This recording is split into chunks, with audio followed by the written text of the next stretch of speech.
Please be ready for dictation of transcription number 298 from Sir Kailash Chandra magazine. It is an extract from the speech of Honorable Home Minister. 5 seconds to go. Mr. Deputy Chairman, I am obliged to the honorable members of this House who took part in the debate for the general support that they have extended to its provisions, except my honorable friend who took quite a different and naturally a surprising line. Now I shall deal with the various points that have been raised by my honorable friends. First of all, I would like to answer my friend for what I can call the highly unsatisfactory attitude that he took. Now, sir, the attitude that he has taken may in one word be stated to be hands off the tribals. We are not prepared to accept this position because the tribal people are Indians and they are citizens of India, and therefore they are entitled to the same rights under a democratic constitution as others. I can understand his suggesting that whatever is the best in their culture ought to be preserved, and that is always the attitude. But subject to the advisability of preserving their culture, I would submit to my honorable friend that it is always advisable, to the extent to which it is possible, to extend the principles of a democratic government to these areas as well. Therefore, sir, I would not accept his dictum at all.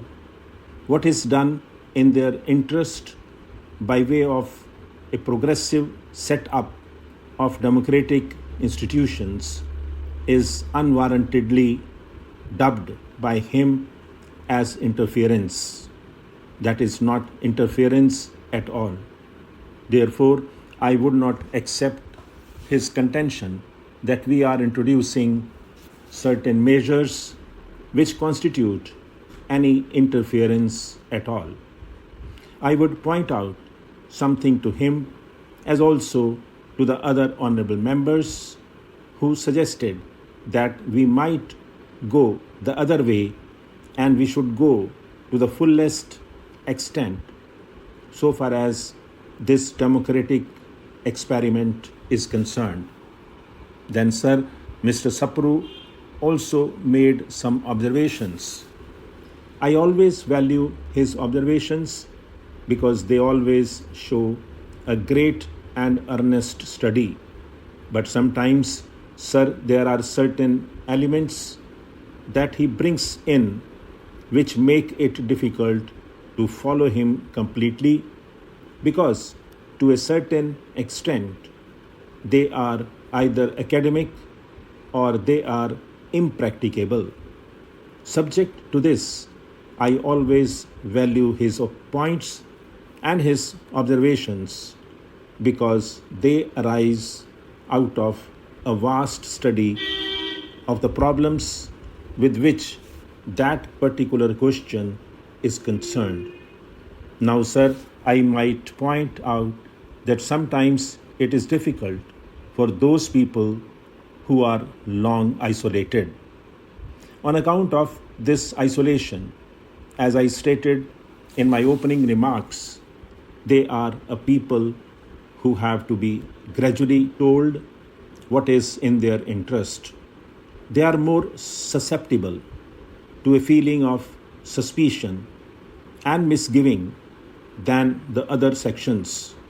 We have just opened up our avenues so far as the democratic life is concerned, and that is the reason why I suggested that we propose to hasten but slowly, and therefore certain provisions have been incorporated in this bill.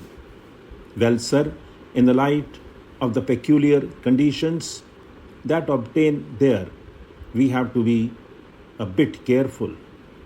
That was the reason why we could not straight away elect the village authorities in spite of our desire to go to the fullest extent possible.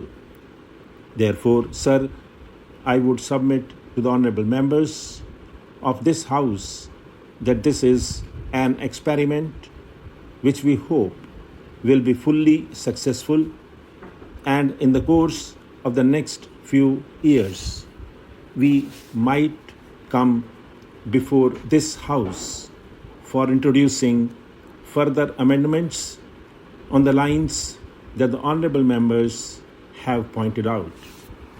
The next question that arose was as to whether the Chief Commissioner of the state should be believed or should not be believed. I would point out, as one of my honorable friends has stated during the course of the debate, that it is the central government, or rather it is the parliament, that is supreme over all these officers, and therefore these officers, the Chief Commissioner, for example, will not be acting in an entirely unreasonable manner or in an arbitrary manner. I would point out that there is an advisory council which has already been appointed with effect from the 1st November 1956. Some honorable members on the other side wanted to know whether a council of advisors has or has not been appointed. I would point out to them that it has already been appointed by the orders of the government issued on the 21st November 1956, according to which there is a council consisting of 5 advisors, and therefore it is not an arbitrary administration by a chief commissioner who is not accountable to any person at all. So we have to approach the question of interference or otherwise, so far as these officers are concerned, from that particular point of view, viz. That ultimately whatever is done in Manipur is subject to the control and supervision of this Honorable House, and therefore I request that no misgivings should be entertained so far as exercise of these powers by the Chief Commissioner or the Deputy Commissioner is concerned. Stop.